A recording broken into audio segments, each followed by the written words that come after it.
Ça fait honnêtement plaisir de voir Tom Hardy énervé comme ça.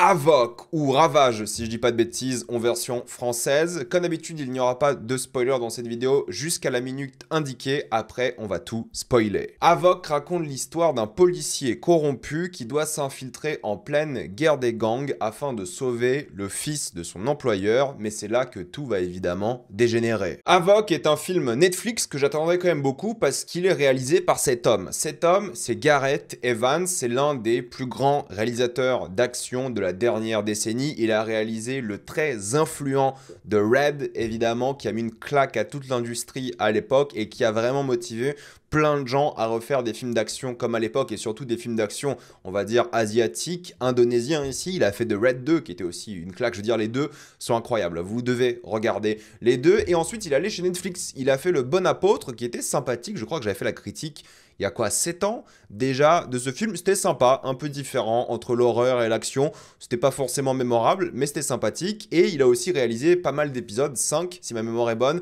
de la première saison de Gangs of London. Du coup, moi j'avais regardé la première saison parce que c'était réalisé par Gareth Evans. Et le mec est bon, hein, rien à dire. On ressent son cinéma d'action dans ses œuvres. J'ai pas vu sa première œuvre, Merantau, je crois qu'on prononce avec Iko Uwais, qui était aussi du coup le principal personnage dans The Raid. Mais en tout cas, il est sous contrat avec Netflix depuis quelques années et il a signé ici un nouveau film. Il en a pas fait beaucoup dans sa carrière, mais quand même, voilà, c'est un mec tellement influent que j'ai toujours hâte de voir son cinéma et j'aime bien aussi les films d'action. Donc là, son contrat avec Netflix, bah, au final, c'était un peu problématique parce que oui, Le Bon Apôtre est sorti, tout ça il y a quelques années, mais Avoc, il faut savoir qu'il y a eu pas mal de reshoots, 2 semaines minimum, mais récemment, pour le coup, c'est un film de Noël qui aurait dû sortir, j'imagine, à Noël, mais ça s'est pas fait au final. Ils ont dû, j'imagine, décaler maintenant à avril à cause des reshoots et les reshoots ont pris du temps parce qu'il y avait la grève des scénaristes, des acteurs, du coup ça a tout décalé, mais surtout que c'est un film qui a commencé son tournage en 2021. Et oui, ça fait 4 ans, on s'est tapé cette image du film pendant des années et des années, donc c'est un film qui commençait un peu mal. Si tu fais ton tournage en 2021 et que tu le sors que maintenant, il y a eu quelques soucis, c'est évident, et quasiment tout a été filmé au Pays de Galles, ce qui est logique parce que c'est aussi le pays d'origine de Gareth Evans, même s'il est tombé amoureux de l'Indonésie où il a fait beaucoup de ses films, c'est au Pays de Galles qu'ils ont fait ce film du coup d'1h45. On va donc suivre ce Tom Hardy qui est un flic corrompu, qui a vraiment tout perdu et qui décide d'enquêter sur ce fameux trafic de drogue. Mais ça tourne mal parce que forcément, trafic de drogue, guerre des gangs et tout, mais surtout que lui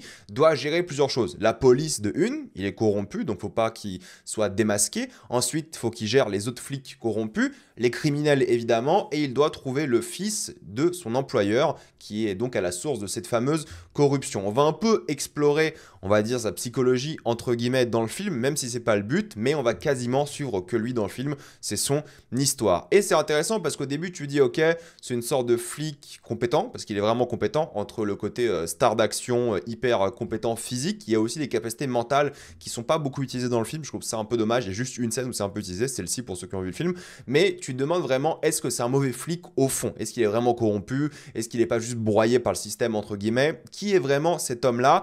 Il n'y a pas beaucoup de mystère dessus, ils annoncent rapidement pourquoi il a des remords, qui il est réellement, pourquoi il a été corrompu, et Tom Hardy dans le rôle est, je trouve, assez insupportable. Il est dans un surjeu assez embarrassant, assez gênant. Il est bon dans l'action, hein. C'est lui qui fait ses cascades, les chorés et tout, ça se voit. Vous pouvez mettre pause sur votre film, c'est lui, pour le coup, il fait quasiment tout, entre guillemets, sauf les trucs les plus dangereux, mais il est dans un surjeu total, ce qui est plutôt approprié, je trouve, parce que tu as des séquences où tu vois qu'il est mal à l'aise, et plus tu avances dans le film, plus il est réservé, et plus tu sens son jeu. Je trouve que Tom Hardy, il est bon quand il dit pas grand-chose, entre guillemets, quand il fait son... Il a joué un peu à la Venom ici, vous voyez ce que je veux dire? C'est peut-être le mauvais exemple parce que j'ai Venom en dernière performance que j'ai vue de Tom Hardy et c'est pas un bon exemple, mais il a joué un peu comme ça, vous savez, le mec un peu insupportable qui se la pète un petit peu, donc il est chiant à suivre en vrai, mais plus t'avances, plus il se tait et plus il se tape, donc ça va.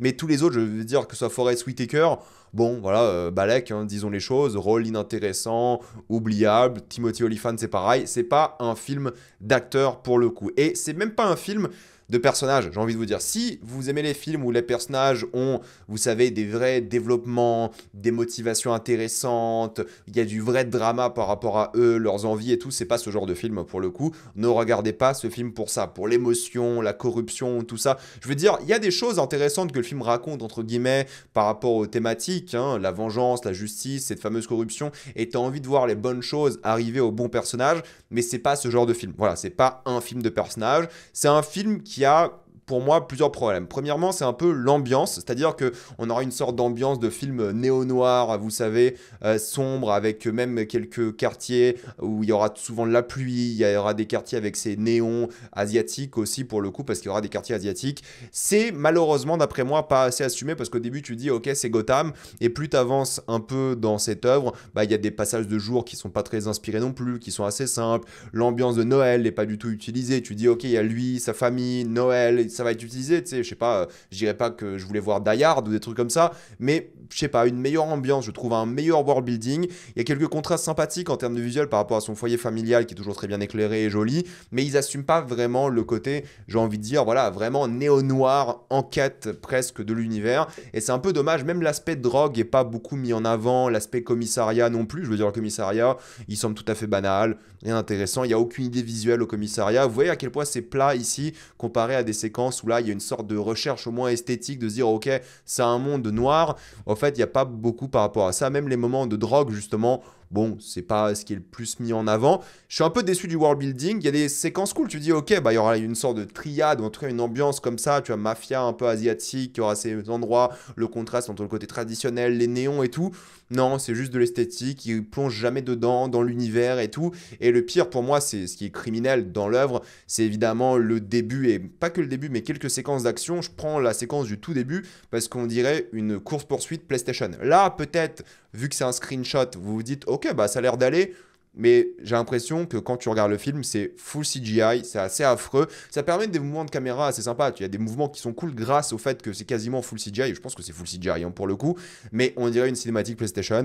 C'est pas pour critiquer PlayStation, c'est l'inverse, c'est pour critiquer le film. Ça m'a complètement sorti du truc. Je me dis, putain, le film d'action du mec qui est connu pour faire des films d'action badass avec des gunfights, des combats à main nue et tout. Et la scène d'introduction, c'est un truc en CGI horrible. Ça m'a un peu sorti du truc. Et il y a pas mal de transitions comme ça entre les personnages et entre deux personnages pour être précis, qui sont des transitions CGI, tu vois que rien n'a été fait en extérieur. Bon, ça m'a un peu sorti du truc et ça assume pas encore vraiment. Si le film était de cette ambiance-là tout le temps, ok, mais ça l'est pas pour le coup et c'est un peu dommage. Et il y a plein de choses qui m'ont embêté par rapport à ça, que j'ai trouvé vraiment peu immersif et ça sent plus le film de streaming, vous voyez Netflix, plutôt que le film de cinéma et c'est un peu dommage. Après vous dites, ok, bon on s'en fout de ça, c'est un film d'action, est-ce que ça va se tabasser? Il y a quelques moments au début du film où tu dis ok ça va se lancer, ça va commencer, il y a quelques petits teasings que Gareth Evans fait bien parce que c'est un mec intense, du coup il y a deux scènes disons où ça tease des débuts de scènes d'action qui sont quand même pas mal, que c'est entre la violence des coups physiques, des coups de poing ou des coups de feu, mais quand on y est, on arrive vraiment aux vraies séquences d'action. Il n'y en a que deux dans le film pour le coup. Elles durent chacune 10-15 minutes. Du coup, tu as 1h45 de film et on va dire tu as 25 minutes d'action. Le reste, c'est beaucoup de blabla. Mais une fois qu'on y est, il faut être honnête, l'action, bah il a pas oublié comment on fait. Voilà, il faut dire les choses. Le mec est très très bon. Tu as deux grosses scènes d'action assez dantesques, 10-15 minutes disons. Elles sont longues, quand même 10 minutes une scène d'action, c'est quand même pas mal. Elles sont viscérales, il y a des vrais enjeux, c'est satisfaisant. Il y a un vrai build-up aussi par rapport à ces scènes d'action, non pas grâce à ce qui s'est passé dans le film précédemment, enfin pas que, mais par rapport à la mise en scène de la séquence. J'en parlerai surtout en spoiler pour vous évoquer les choses que j'ai beaucoup aimées dans les scènes d'action, parce que c'est la seule chose à raconter dans ce film, hein, c'est les scènes d'action. Mais il y a plein de trucs que j'aime, comme le fait que bah, les fusils ou les flingues, c'est tous des flingues automatiques ou semi-automatiques, du coup ils rechargent jamais, c'est hyper plaisant, il y a toujours des gros flashs lumineux, il y a des trucs un peu comme ça, des partis pris de réalisation, il y a des gens qui vont se faire tuer après avoir pris 50 balles, on dirait des mannequins qui se font exploser, c'est assez rigolo, mais c'est vrai que les scènes d'action sont bien, il n'y en a pas beaucoup, ça aussi, c'est vrai, mais elles sont bien, et c'est là que je vais conclure, c'est que c'est pas le retour en force qu'on voulait de Gareth Evans. C'est un film d'action sympathique, je vais pas m'en rappeler forcément malheureusement. Les deux grosses séquences d'action, top, hein, mais ça m'a pas immergé, je sais pas, autant qu'un John Wick par exemple, parce qu'il y a une séquence en boîte de nuit. Elles sont bien, encore une fois, elles sont immersives, tu vois qu'il y a un vrai travail dessus, c'est bien, hein, mais le reste du film, c'est les 1h20 où il n'y a pas d'action, je trouve que c'est un peu long, je trouve que ça traîne, je trouve que t'es pas investi dans l'histoire, dans tout ce qui se passe. Je veux dire, de Red, t'étais investi, tu vois, c'est un flic contre le monde, et tu le comprenais, ce mec-là, il y avait full action, c'était cool. Là, honnêtement, il y a 2 séquences qui sont bien, c'est regardable, c'est pas un calvaire, mais tu vois que c'est un film un peu Frankenstein à droite à gauche, qu'ils ont fait via plusieurs éléments et mois de leur carrière, entre guillemets, à tous ces acteurs qui reviennent sur le film et tout. C'est vraiment particulier, donc honnêtement, pour les fans d'action, il y a quelques séquences cool. Voilà, ça vaut peut-être le coup, c'est 1h45, allez, t'enlèves le générique, c'est 1h30, ça se regarde bien, mais c'est pas un film mémorable, je pense que je vais l'oublier assez vite, mais j'ai pas détesté mon visionnage, et honnêtement, si Gareth Evans continue comme ça, sa carrière va pas m'intéresser, sauf s'il revient vraiment aux sources, entre guillemets, et il fait des gros trucs bourrins d'action. Mais je comprends que ce film-là a eu beaucoup de problèmes, beaucoup de soucis. Bon, c'est pas une excuse, le film est sorti comme il est. Sympa sans plus, et je pense pas que vous allez vous en rappeler. Maintenant, on va passer en spoiler. Laissez-moi vous expliquer pourquoi j'ai trouvé la scène d'action La boîte de nuit vraiment bien. Premièrement, il y a un vrai build-up narratif et une vraie anticipation par rapport à tous ces gens qui seront là ou pas. Tu sais pas s'il y aura les flics corrompus, tu sais pas s'il y aura la vraie police entre guillemets qui est pas corrompue, tu sais pas s'il y aura les gangs, tu sais pas qui y aura déjà dans cette boîte de nuit. Et deuxièmement, on te fait rentrer dans la boîte de nuit presque en plan séquence pour te montrer le couloir au début, l'ouverture de la boîte de nuit, la salle de danse. Et c'est ça qui est bien, c'est que tu as le build-up par rapport à la géographie de la séquence, tu sais où se situent tous les éléments de ce décor, et en même temps tu as le build-up narratif. Et j'aime beaucoup la manière dont il a utilisé la shaky cam, parce que vous savez, les gens critiquent tout le temps la shaky cam, et moi le premier quand c'est mauvais et mal fait, mais la shaky cam là est vraiment bien utilisée parce que c'est du coup un mélange de caméra épaule qui permet d'avoir ce côté très immersif, très violent et viscéral des coups, sur des coups de feu ou des coups de machette ou des choses comme ça. On comprend tout à chaque fois, et c'est ça qui est bien, c'est que la caméra va souvent se poser sur le regard du personnage de Tom Hardy qui va réagir à des gens qui interviennent dans la séquence d'action, et on va suivre ces gens-là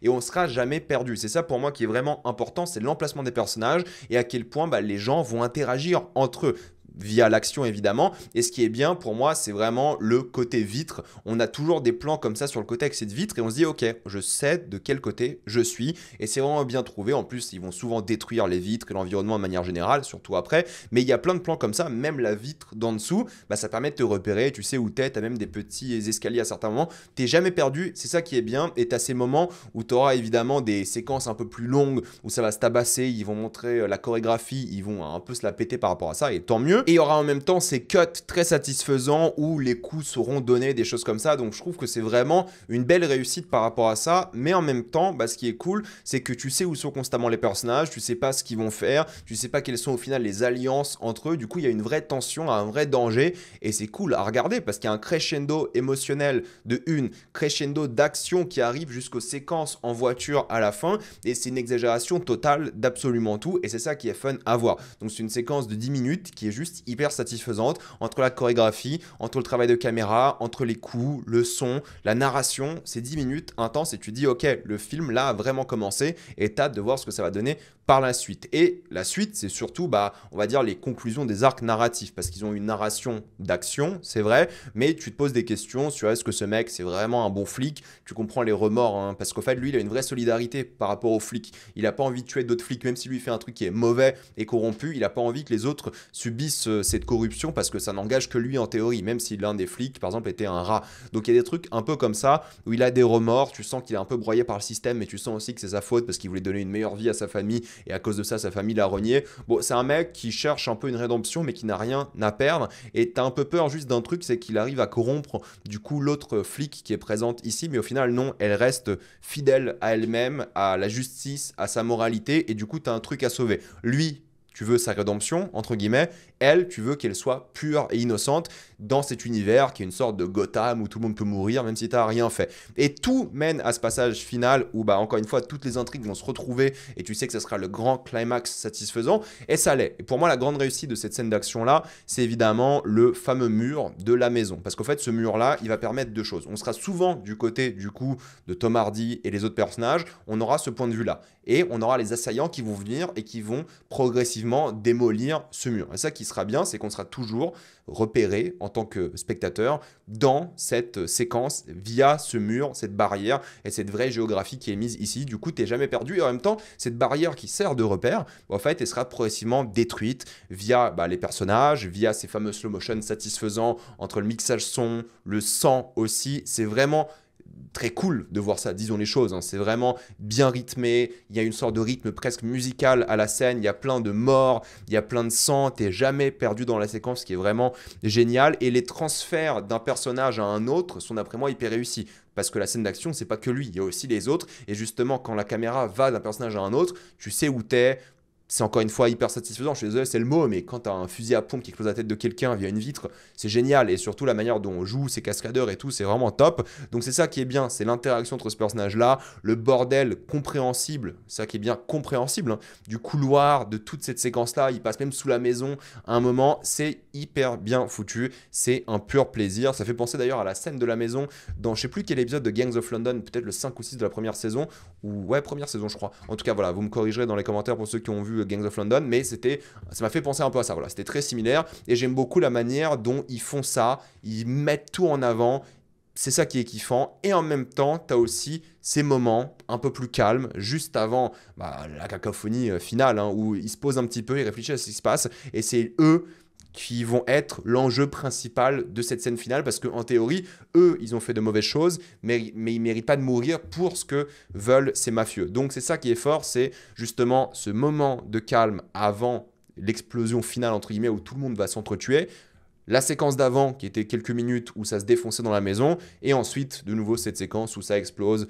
Tout est encore une fois hyper jouissif, viscéral, violent, et c'est là que les arcs se finissent. Il y a plein de gens qui meurent, et c'est souvent, généralement, ou quasiment tout le temps, j'ai envie de vous dire, les gens qui étaient moralement corrompus qui y passent, et ça qui est cool d'un point de vue narratif. Donc c'est une séquence d'action où tu te repères parfaitement, jouissive, fun, violente, viscérale, voilà, je me répète, mais c'est les mots que j'ai en tête quand j'ai vu cette séquence d'action.